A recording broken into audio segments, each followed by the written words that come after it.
പല ജീവിത സാഹചര്യങ്ങളിലൂടെ കടന്നു പോകുമ്പോൾ പലപ്പോഴും ദൈവമായ കർത്താവ് നമ്മളോട് പറയുന്ന ഒരു കാര്യമുണ്ട്.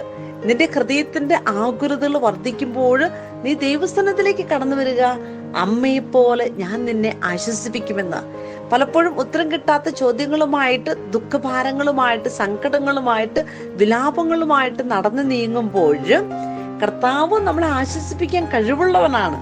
ആ കർത്താവ് പറയുന്ന ഒരു കാര്യമുണ്ട്, നിന്റെ ഭാരം നീ ദൈവത്തിന്റെ കരങ്ങളിലേക്ക് വിട്ടുകൊടുക്കുക. നീ കരച്ചിൽ നിർത്തി കണ്ണീർ തുടച്ചുകൊണ്ട് ദൈവത്തിന്റെ സന്നിധിയിലേക്ക് നീ കടന്നു വരിക. കാരണം നീ കടന്നു വരുന്നത് കണ്ണുനീരോടെയാണ്.